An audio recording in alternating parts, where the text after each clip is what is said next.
Hi class, so we are on to chapter 4, which talks about consciousness, and we're also going to talk about sleep.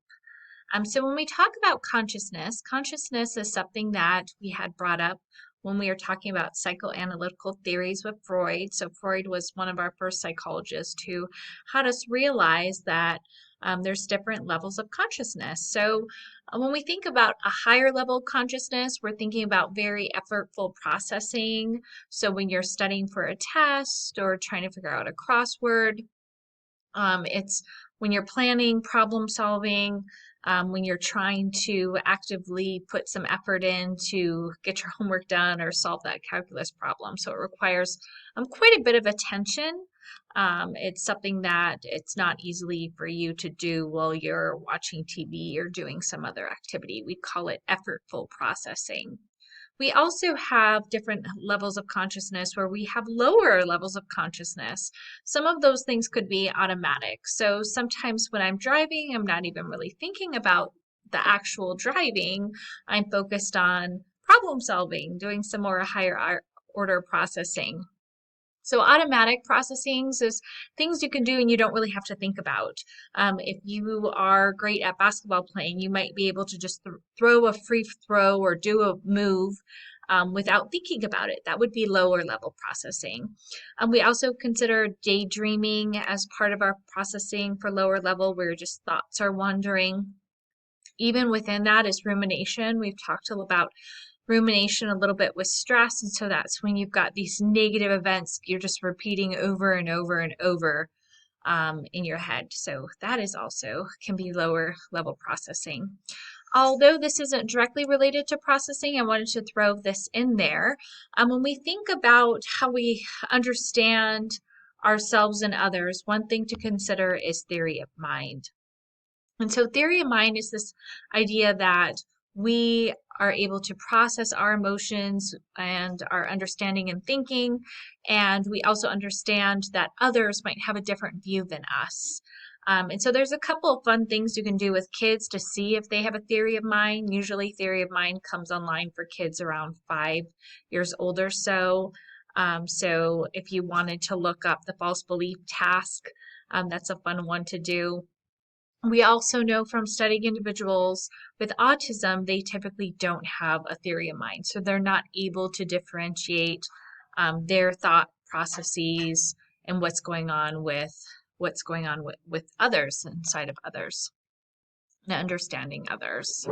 When we think about levels of consciousness or levels of awareness, there's also altered states of consciousness. So you can be an altered state if you're on drugs. You can also be in an altered state with meditation and hypnosis, which we're going to talk about at the end of the lecture. And anytime you've had a severe trauma or you really have a serious illness or you're fatigued, or you're just deprived, you can also be in that altered state. So not really, the person isn't really present with you. All right, so that's a little bit about consciousness. Now we're going to focus on some efforts with learning about sleep. So I just want you to pause the video for a second and see what you think about each one of these for these different statements. Go ahead and mark them as true or false. Then you're going to go into the Google Slides and test your knowledge. Most of these things we will be talking about at some point today. So how do we study sleep? One way is to do EEGs. We talked about EEGs in chapter 3 as one way of looking at brain activities. So this is kind of a physiological index of consciousness. We can look at EEGs and see, based on brainwave patterns, what's going on in your thinking and your abilities. So let me go ahead and show you some EEGs. And again, the EEG is the one that looked like there was a shower cap on you with different nodes. So these are different EEG patterns. So we have, when we're awake, we're in beta. So if I was looking at someone trying to understand what's going on with them, I might see the beta waves. You're here and now, you should be in beta waves. So beta ends with A, remember beta awake. We also can be in a more relaxed state. So if I'm lying on the beach, maybe if I'm meditating, maybe if I'm just about to go to sleep, I can be in the alpha stages. These stages are or these different waves are based on amplitude, so the height as well as the frequency. So you can see when you move from awake, so this first one is awake with our beta, it looks a little bit different than when we start getting into our sleep stages. So these sleep stages I'm going to talk about in a minute. When we're in our deepest sleep, so deepest sleep is delta. You can see there are higher amplitudes with those and kind of slower cycles per second. So we, again, can use this to identify what's going on with people if they're having sleep issues and going through their sleep. This graph that I'm showing you here refers to a very generic night's sleep. So this is very generic. This would be if you have been consistently well rested, you'll see you kind of move in and out of those different wavelengths. So let's talk a little bit about our sleep cycles. With our sleep cycles, we typically go through 5 cycles a night. And so those 5 cycles a night typically would have those stages that I had just shown on the previous graph. Each cycle is about 90 to 100 minutes. I said it was very generic because if you are totally sleep deprived, you might go directly more quickly into deep sleep and stay in that phase longer. We'll talk more about that because there's some great properties with sleep. And again, they change during the night depending on what your body needs. So in a typical night, we'd see about 60% of the night being in stages 1 and 2. You'll see N1, N2, and 3. N stands for non-REM sleep. REM is rapid eye movement. So we differentiate sleep between when you're in REM sleep and when you're in non-REM sleep. And REM sleep, it's called rapid eye movement because if you're able to lift this person's eyelids, you would see during REM sleep their eyes are moving like they're awake. That's a period of time in sleep when it's like your brain is awake and you're alert, though your body is resting. So in stage 1, we are getting ourselves really relaxed. And so sometimes you might notice when you're first getting to sleep, your body might jump or jolt. That is actually your body giving you a physiological signal to just chill out. You need to chill out so your body can rest. You might also have some vivid images during that time. And stage 2, we sometimes will see sleep spindles. And so that's when you're going through in the EEG, you might see this really fast, frantic little blip during that. And that's common in N2, stage 2 of sleep. And then stage 3 and 4 is when we start getting into our deep sleep. And so you'll see a lot of those delta waves. So that's part of that N3 non-REM sleep. And then REM sleep is about 20% of the time. And REM sleep we're going to talk to in about a minute. So REM sleep, we actually see when we look developmentally at individuals looking at REM sleep versus non-REM sleep, that babies spend a lot of time in REM sleep. So REM sleep is rapid eye movement sleep. Again, you can lift up someone's eyelids during that, though I wouldn't suggest it. And you can see their eyes are moving. It's like the mind is awake during this time. And you'll see brain activity that might even look like it's similar to those beta waves. If you're awakened during REM sleep, that is typically when we dream. And so if you awaken and you're remembering a dream, you could have likely been in REM sleep. We call it paradoxical sleep again because it's like your mind is awake and your body is asleep during that time. One of the hypotheses for why infants have more REM sleep is because there's so much they have to learn and process now that they're in the world with that. All right, so when we talk about sleep, this unit we've also talked about the brain, so I want to connect areas of the brain from chapter 3. So in our hindbrain, we have the reticular formation. I had the graph of the driver going, that's our alert part of our brain in our hindbrain. It does play a critical role in sleep and arousal. We also have different neurotransmitters going on there. So there's melatonin, for example. Melatonin is something that's cued more in darkness, and then when you see light, your body has less melatonin. So that's one of our part of our circadian rhythms. We also see serotonin can be involved in some other neurotransmitters. And again, those different neurotransmitters have different functions and properties, and you'll see different levels across the sleep stages. When we talk about the sleep in the brain, one big role of that is with the hypothalamus. Inside the hypothalamus is the suprachiasmatic nucleus, SCM for short, and that helps us with our circadian rhythms, with our waking up, sleeping cycles. So just some connections with the brain. Circadian rhythms is kind of our body's natural tendency to our sleep-wake cycle is typically a 24-hour cycle. So that kind of regulates our sleep and our other body functions. Again, one of the big cues to get us to sleep is connected again to that area in the hypothalamus. When we start to see darkness, that helps cue melatonin. That's one of the reasons, a suggestion for parents or when you're having problems sleeping is to dim your lights, to not be on your phone with the blue lights, because that messes the signal up in your brain. There's also times where we have to travel and we change time zones, or we worked crazy hours and we've ignored our circadian rhythm. So that can really disrupt us and can make us feel more tired and sluggish and irritable. And so how can we realign? So one way of realigning is doing light therapy. So knowing when you need to be awake, if you've just traveled and you're like, oh, I'm so sleepy, I should be sleeping, having bright lights. Also, small doses of melatonin have been used to try to alleviate that when you're going through time changes, or you're going to ignore your circadian rhythms. Sleep is so important. Sleep is super important. In fact, I meant to mention earlier, I had two links. Forgot to show you, so I'm going to show you now.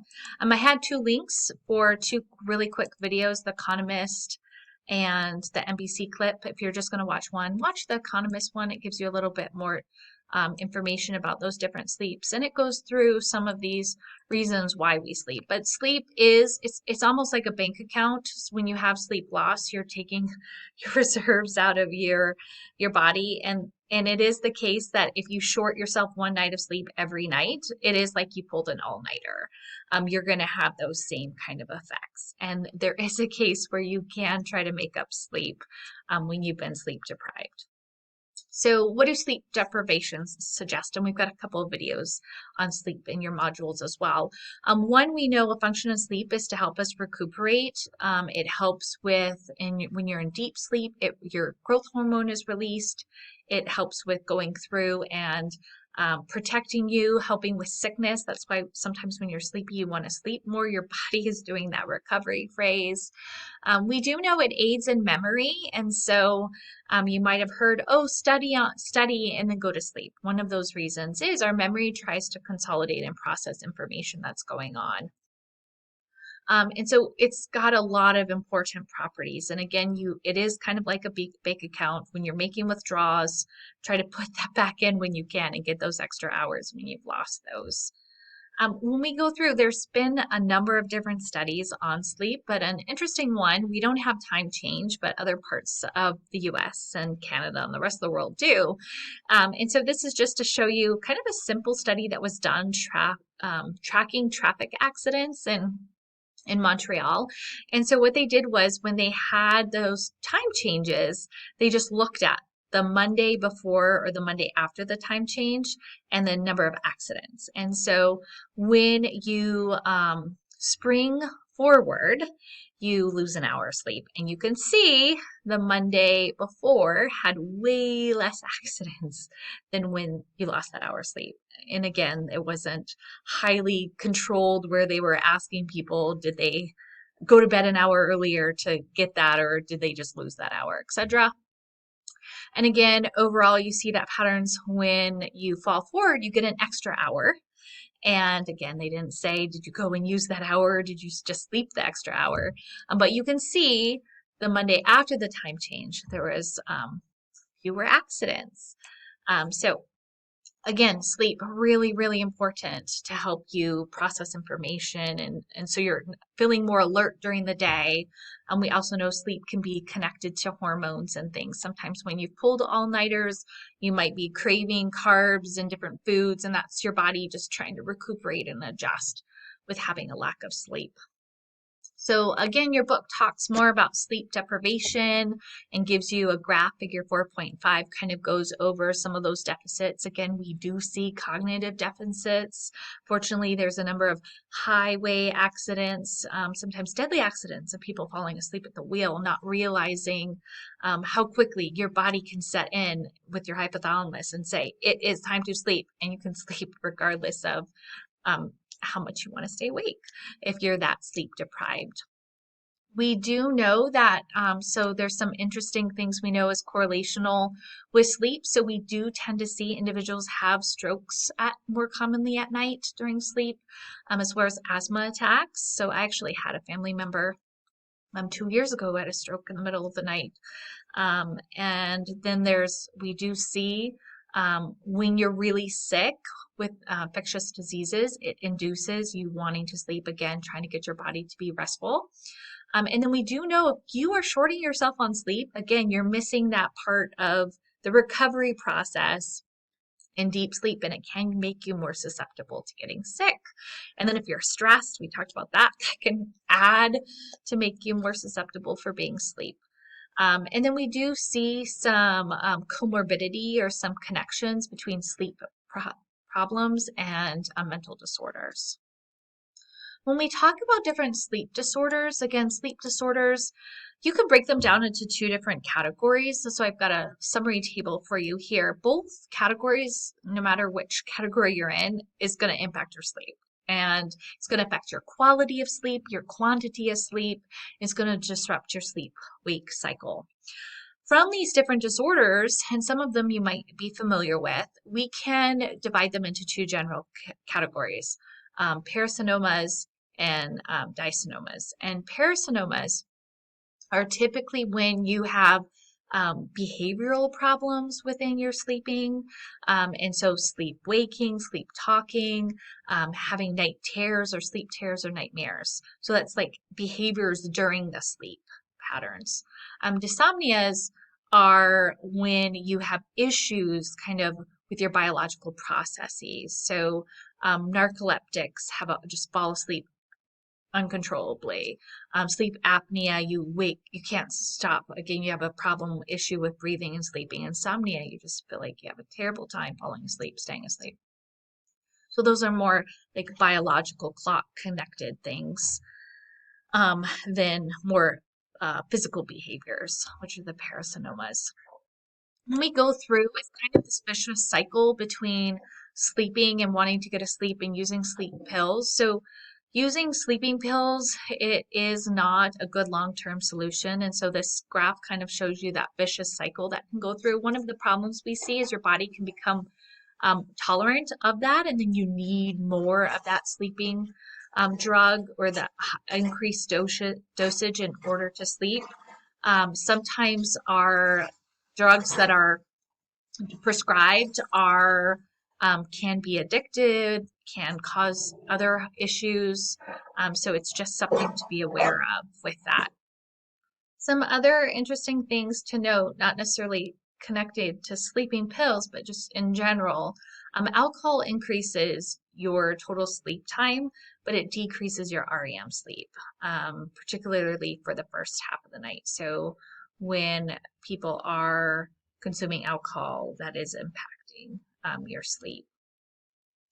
Some other things and then again, there's other cases where any type of drugs, amphetamines, narcotics, marijuana, and things like that, those are going to have similar effects on your sleep as well.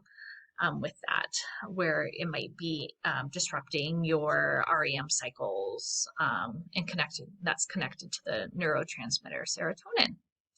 I have some really optional videos on one's on narcolepsy, one's on sleep terrors and nightmares. Sleep terrors, typically kids have no memory of them, and it's typically more of an issue in childhood. Nightmares, you typically do have awareness of that. Sometimes it's connected to a traumatic event or you processing of an event, which kind of connects to some theories of dreaming. So there are a bunch of different theories of dreaming. Um, so one could be connected to more of a psychodynamic or psychoanalytical, seeing a lot of symbolism in your dreams. Another one could be you're just trying to process, problem solve during that time. And again, that's kind of connected to the activation synthesis theory. So you're trying to make sense of it out of your activity. When we talk about consciousness, so I'm now going to switch gears a little bit, we can also talk about altered states of consciousness, and one of those is hypnosis. So hypnosis is an altered state of attention and expectation. Typically, when someone is in a state of hypnosis, they're more receptive to suggestions. And there's kind of 4 general elements for someone to be put under hypnosis. One, the hypnotist tells the person to focus on what's being said, and then the person is told to relax and feel tired. And then the hypnotist kind of tells them to let go, be more suggestible, accept the suggestions more easily. And then the person's told to kind of use a vivid imagination. Not everyone is able to get into that altered state to be hypnotized. Hypnosis has been used for entertainment. It has also been used to treat some different conditions. So we do know hypnosis has been used for reducing pain. So you might have heard the expression hypnobirthing. That uses hypnosis. It's also been used and tested for enhancing immune responses. It has been used, again, there's been mixed reviews for other types of things like alcoholism, smoking, depression, eating issues, things like that. There are some myths connected to hypnosis, and so I'm showing you this graph. This graph isn't from your textbook, but it does go through and kind of tell you what to expect from hypnosis and what not to expect from hypnosis. And sometimes you'll see the media portray hypnosis in an inaccurate way. Our next state of altered consciousness is meditation. So meditation is a way of trying to feel more relaxed, trying to be more mindful in the moment. Meditation does connect to that sympathetic and parasympathetic system. So the parasympathetic is trying to keep us calm. Meditation is a way to kind of channel that. It does require practice, and it does sometimes need to be a matter of habits in order for us to kind of be able to kind of turn that switch on to calm ourselves. I talked about this in chapter 3 as well, but progressive relaxation is a technique that can be used, and part of that is to be focused on your breathing. So, and then again, that idea of tensing your muscles and relaxing your muscles is trying to kind of get you to get into that autonomic system between the parasympathetic and the sympathetic system. So feel free to give that a try if you'd wish. And I guess this is the wrap up. So these are some key terms for chapter 4, and I hope you have a great week. Thanks for watching.